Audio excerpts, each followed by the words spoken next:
नहीं कह रहा हूं, मैं कोई शायर नहीं हूं कि कोई शेर पढ़ा रहा वाह वाह के नारे लगाएंगे।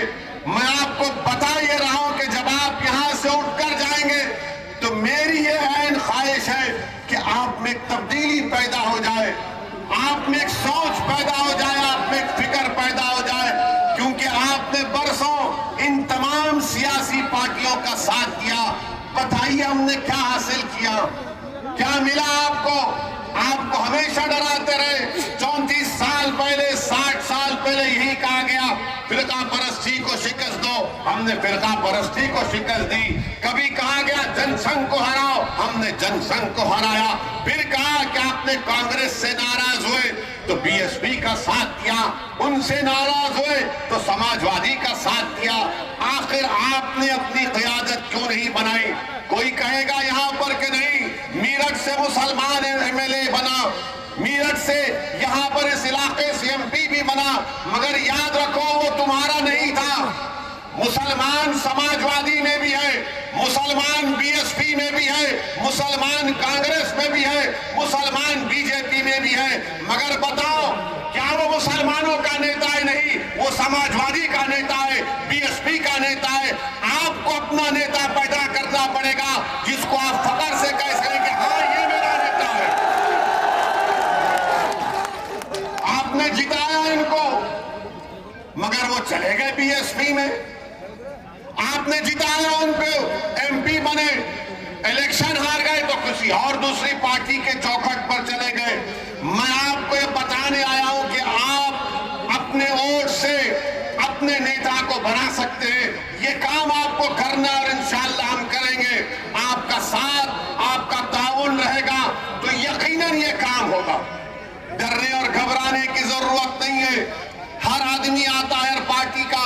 अभी मुझे बताया गया कि आज के जलसे-आम में आने से पहले बाद समाजवादी के और बीएसपी के नेता आवाम को रोकना चाहते हैं, पुलिस के जरिए से चेकिंग करा रहे हैं। अरे आप क्यों चेकिंग करा रहे हैं? क्यों इस्तेमाल कर रहे हैं पुलिस को? समाजवादी बीएसपी के नेताओं, बताओ, क्या तुम मुसलमानों के नेता हो या तुम समाजवादी बीएसपी के नेता हो?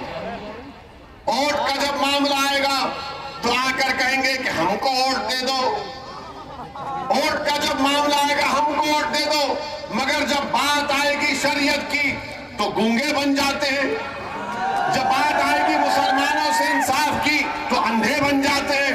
जब बात आएगी CAA NRC की तो बहरे हो जाते हैं। अरे सब चीज पर हम बोलते हैं और जब इलेक्शन का मामला आता तो बोलते नहीं, ओवैसी भाषण तो अच्छा देता मगर बीजेपी को हराना। मेरा उत्तर प्रदेश को आना और यहाँ पर मेरे मजलिस के रुफ़ाओं के साथ मेहनत करना, जुस्तजू करना, उसका एक ही मकसद है, हमारी एक ही ख्वाहिश है कि इस बड़े प्रदेश में जहाँ पर हर जात और बिरादरी ने अपनी अपनी एक सियासी आवाज़ को बनाया, अपनी एक सियासी ताकत को मनवा लिया, अपने नुमाइंदों को उन्होंने अपने वोट से कामयाब करवाया और अपनी एक सियासी शनाख्त पैदा कर ली, जिसकी बुनियाद पर उन तमाम जात और बरादरियों ने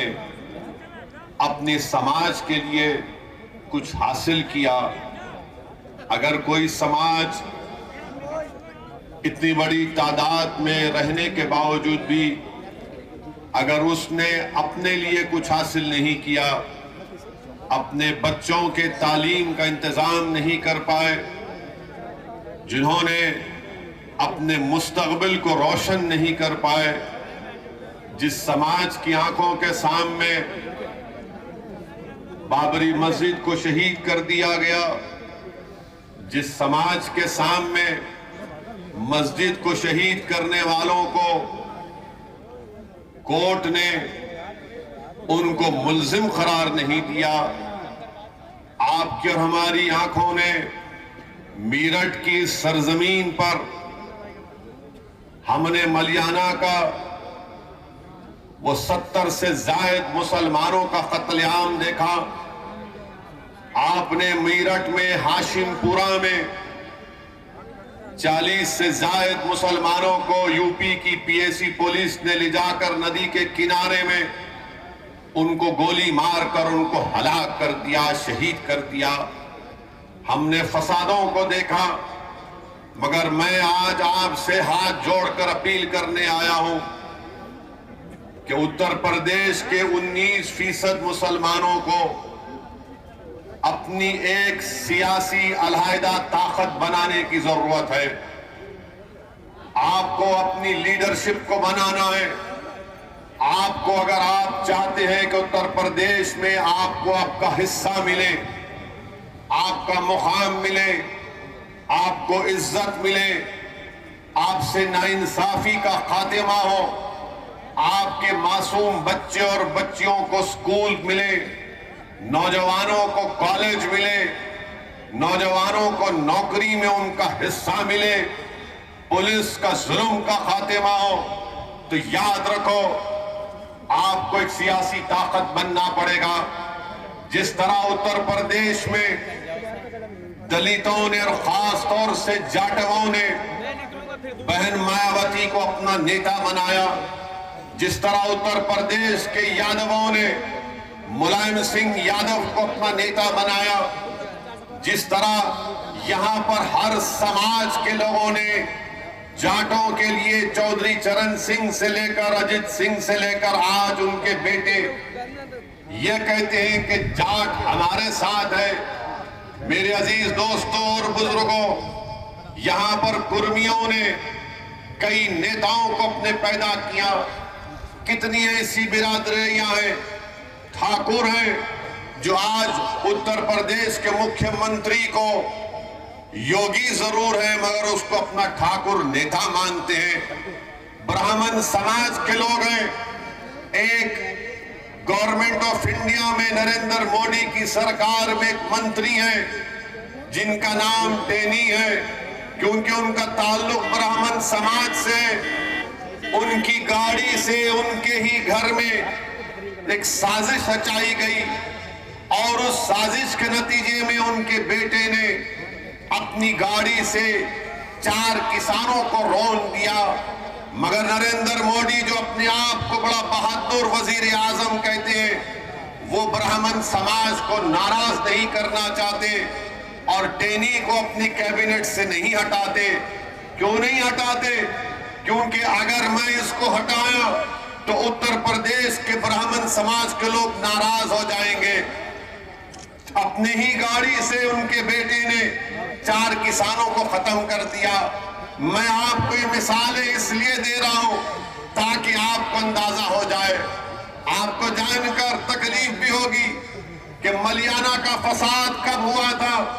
मलियाना का फसाद मई 34 साल हो गए। 70 मुसलमानों को गोली मारकर शहीद कर दिया गया था। अब तक मुकदमा खत्म नहीं हुआ है।